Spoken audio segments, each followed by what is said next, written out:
আজকে যেহেতু ঈদের দিন, তাই আমি আমার ছেলেকে নিয়ে একটু বাহিরে বের হলাম।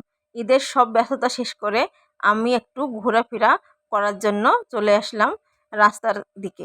তো রাস্তার এদিকে আসার পর দেখলাম যে অনেকগুলো বাচ্চা তারা হইচই করতেছে এবং এদিক ওদিক যাচ্ছে, এবং অনেকেই যাচ্ছে তাদের আত্মীয় স্বজন মিলে কোথাও ঘুরতে, কেউ বা যাচ্ছে কারো বাসা বেড়াতে।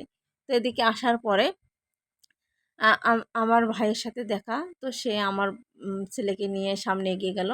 তো আমি যাচ্ছিলাম, যেহেতু তারা সাইকেলে করে চলে গেছে, তাই আমি ভাবলাম যে এ, আমি হেঁটে যেতে পারবো না, তাই অটোর জন্য অপেক্ষা করতেছি। তো এদিক ওদিক তাকানোর পরে দেখলাম যে একটা অটো আসতেছে। তো যেহেতু অটো আসলো, তাই আমি দেরি না করে অটোতে চড়ে পড়লাম। আর যাওয়ার পরে আমার ছেলেকে আমি আমার কাছে নিলাম। তো আমার ছেলে অটোটা চড়ার পর ভীষণ খুশি। আর আমার ছেলে অটোতে উঠলে এত পরিমাণে খুশি হয় এবং নাচানাচি শুরু করে দেয়। আর সে যেহেতু ছোট, একদমই বোঝে না, সে কোনো একটা কিছু দেখলেই ভীষণ খুশি হয়। আর সে বারবার এদিক ওদিক তাকাচ্ছে, সে যেদিক দিক তাকাচ্ছে আমি সেই দিকে একটু করে দেখতেছিলাম। তো এভাবে দেখতে দেখতে আমি আমাদের বাড়ির খুব নিকটে চলে এসেছি। আর আমার ভাই আমাকে জোর করে নিয়ে আসতেছিল। তো আমি ভাবলাম যে নাই, যে দেখি আসি। আর এদিকে আমি বাসায় বলেও আসি নাই। আর বাসায় না বলে আসলে সেহেতু একটু ভয় মনের ভেতর থেকে যায়। বাড়িতে না থাকলে তারা একটু টেনশন করে যে কোথায় গেলাম, কি করতেছি। তো যাই হোক, মনের ভিতর ভয় নিয়ে আমি যাচ্ছি। তো আমি আমার বাড়ির খুব কাছাকাছি চলে আসলাম। আসার পর অনেক ভালো লাগতেছে যে আমি অনেকদিন পর আমার বাড়ির দিকে আসলাম।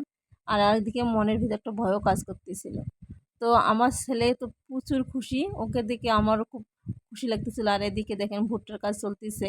ভুট্টা তো তোলাতুলি শেষ হয়ে গেছে, কিন্তু ভুট্টার খড়ি নিয়ে অনেকেই কাজ করতেছে। ঈদের দিন তারপরে কিন্তু তাদের কাজ বন্ধ হয়নি। গ্রামের মানুষেরা অনেক পরিশ্রমী, তাদের আসলে প্রতিনিয়ত কাজ করতে হয়, তারা ঈদের দিনেও কাজ করে থাকে।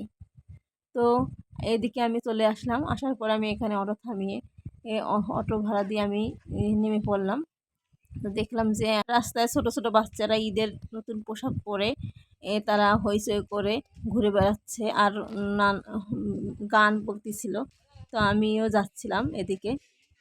তো যাওয়ার পথে দেখলাম যে আশেপাশে অনেকেই কুরবানি দিয়েছে, অনেকে আবার কুরবানি দেওয়া নিয়ে খুব ব্যস্ত কাজ করতেছে। আবার ছোট ছোট বাচ্চারা হই হুল্লোড় করতেছে, তারা ভীষণ খুশি। ঈদ মানে হচ্ছে আনন্দ, আর সেই আনন্দটা আমরা ঈদের দিনে সবাই মিলে ভাগাভাগি করে নেই, একে অপরে অনেক হাসি খুশি থাকি। তো এদিকে আমি খুব বাড়ির নিকটে চলে আসলাম। দেখলাম যে চিনে পরিচিত কাউকে দেখতে পাচ্ছি না। তো এদিকে আবার অনেকে ফল রাস্তায় নাড়ি দিয়েছে। তো এদিকে দেখলাম যে আমাদের বাসার এখানে একটা কোচিং সেন্টারও হয়েছে। তো দেখে বেশ ভালোই লাগলো। তো আসার পরে আমার পথে আমার এক চাচার সাথে দেখা, ইনি আমাকে জিজ্ঞাসা করলো আমি কেমন আছি। আমি বললাম যে ভালো আছি। তারপরে আমি জিজ্ঞাসা করলাম আপনি কেমন আছেন। তো কথাবার্তা শেষ করে আমি যাওয়ার পথে দেখলাম যে আমাদের গরুটা এখানে বাঁধা, আর সেই গরুকে দেখে আমার ছেলে ভীষণ খুশি, সে অনেক শব্দ করতেছিল। তারপরে আমি তাকে দেখালাম যে এটা হচ্ছে আমাদের বাড়ির গরু। এর দেখানোর পর আমি বাড়ির দিকে এগিয়ে গেলাম। দেখলাম যে এখানে অনেকগুলো ছাগল বাঁধা রয়েছে। তো আমার বাচ্চা এই প্রথম ছাগল দেখতেছে।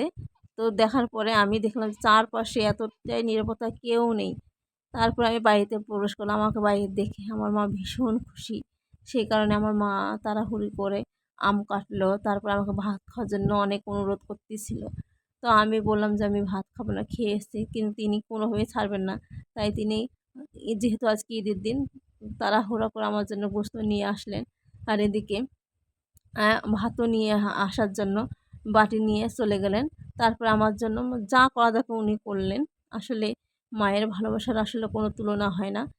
তারপর আমাকে অনেক আদর যত্ন করে খাওয়ালেন। তারপর আমার ছেলেকে হচ্ছে আম খাওয়ালেন। খাওয়ার পর আমি তাড়াহুড়ো করছিলাম যে বাসায় যেতে হবে, যেহেতু না বলে চলে এসেছি।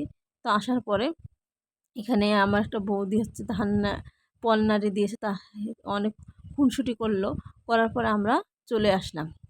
আর এদিকে আমার বাবা আমার ছেলেকে নেওয়ার জন্য বারবার ডাকতেছিল, তাই আমি আমার মাকে পাঠিয়ে দিলাম আমার ছেলেকে দেওয়ার জন্য। আর আমি এগিয়ে গেলাম, যেহেতু আজকে ঈদের দিন অটো যদি না পাওয়া যায়। আমি বেশক্ষণ আমার বাড়িতে ছিলাম না, অল্প সময় থাকার পরে আমি চলে আসলাম। তো এইদিকে আসার পরে দেখলাম যে এখানে কুরবানি দেওয়া হয়েছে। তো ওরা হচ্ছে কুরবানি নিয়ে অনেক ব্যস্ত। আর এদিকে সামনে এগিয়ে দেখলাম যে একটা দোকানে কয়েকজন মিলে আড্ডা দিতেছে। যাই হোক, ঈদ মানে আনন্দ, ঈদ মানে হচ্ছে হাসি। ঈদ মানে হই হুল্লোড়, আর ঈদের দিনকে আমরা এভাবে পালন করব, সেটাই হচ্ছে বড় কথা। আর ঈদটা সবার খুব ভালো কাটুক, সেটাই আমি দোয়া করি। তো আমি চলে আসলাম বাড়িতে। আসার পথে এই দেখলাম যে কতগুলো বাচ্চা পানি নিয়ে দুষ্টুমি করতেছে। তো আমার বড়লোক ভিডিওটা ভালো লাগলে অবশ্যই লাইক কমেন্ট করে পাশে থাকবেন এবং আমাকে বেশি বেশি করে সাপোর্ট করবেন, এবং পরবর্তী ভিডিও দেখার জন্য অনেক অনুরোধ রইল। আশা করি সবাই ভালো থাকবেন।